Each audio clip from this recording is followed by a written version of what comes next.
అందరికీ నమస్కారం. పొట్టలో ఆహారం ఉన్నప్పుడు ఈ పొట్ట బరువంతా వెళ్ళి ఊపిరితిత్తుల చివరి భాగం మీద పడి 20-30% ఊపిరితిత్తుల్ని కాస్త నొక్కే స్థితి ఉంటుంది. అలాగే మనం తిన్న ఆహారం అరిగించడానికి ప్రాణవాయువు 20-30% జీర్ణకోశానికి ఎక్కువ అవసరం అవుతూ ఉంటుంది.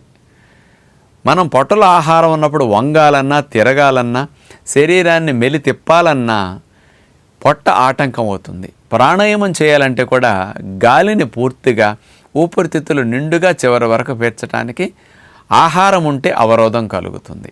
కాబట్టి భోజనం చేసిన తర్వాత యోగా, ప్రాణాయామ, సూర్య నమస్కారాలు లాంటి విద్యలు అభ్యాసం చేయకుండా ఉండాలి. ఎంత సమయం ఉండాలి అనే సందేహం చాలామందిలో ఉంటుంది కదా.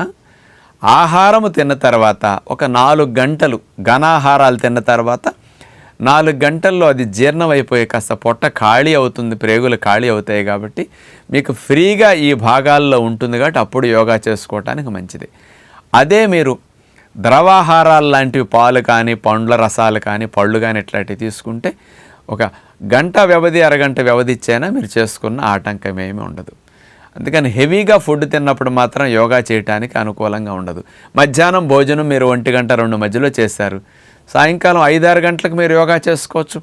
ఉదయం టిఫిన్ తిన్నారు, ఆడవారికి ఇప్పుడే కుదురుతుంది. టిఫిన్ తిన్న ఒక 3 గంటల తర్వాత 12ంటికి యోగా క్లాస్ ఎక్కడైనా ఉంటే మీరు అటెండ్ అవ్వచ్చు. భోజనం తింటే 4 గంటలు, టిఫిన్ తింటే ఒక 2.5-3 గంటల గ్యాప్ ఇచ్చి కూడా మీరు చేసుకోవచ్చు.